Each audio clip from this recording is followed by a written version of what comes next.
Lagi cari ketenangan sejati? Yuk, kita bahas amalan-amalan yang bisa bikin hati adem. Pernah nggak sih udah berusaha cari ketenangan, hatinya malah terasa hampa?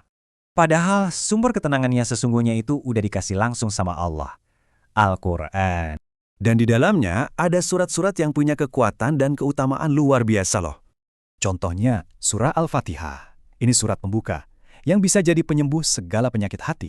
Terus ada surah Al-Baqarah. Baca ini di rumah. Insya Allah bisa melindungi dari gangguan setan. Ada juga surah Al-Mulk. Kalau dibaca sebelum tidur, bisa jadi penyelamat dari siksa kubur. Nah, itu kan amalan-amalan yang kelihatannya besar ya. Tapi, gimana dengan amalan kecil? Biar paham, kita coba lihat kisah inspiratif dari seorang tukang sapu masjid, Pak Hasan. Pak Hasan ini bukan ulama besar, tapi setiap pagi dia punya satu kebiasaan kecil. Dia cuma mengisi mangkuk kecil dengan air. Buat apa? Buat burung-burung yang mampir. Sambil naruh air, dia suka bisikin, "Minum ya, siapa tahu kalian haus." Dan yang bikin salut, amalan kecil ini dia lakukan bertahun-tahun, nggak pernah putus. Sampai akhirnya Pak Hasan meninggal.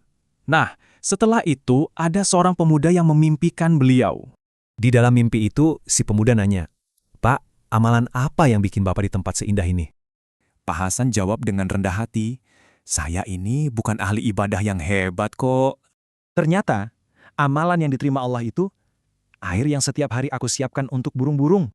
Intinya apa? Ternyata Allah itu nggak lihat besar kecilnya amalan, tapi tulusnya hati kita. Jadi jelas ya, amalan agung dan amalan sederhana itu sama-sama bernilai di mata Allah. Pokoknya kuncinya cuma satu, dan itu yang paling penting, keikhlasan. Contoh lainnya banyak, cuma senyum ke orang lain, buang duri di jalan, atau kasih makan kucing. Jadi, jangan pernah remehkan kebaikan ya. Sekecil apapun, di sisi Allah itu nggak ada yang sia-sia. Nah, jadi pertanyaannya buat kita semua. Kira-kira amalan kecil kita yang mana ya yang bisa buka pintu surga?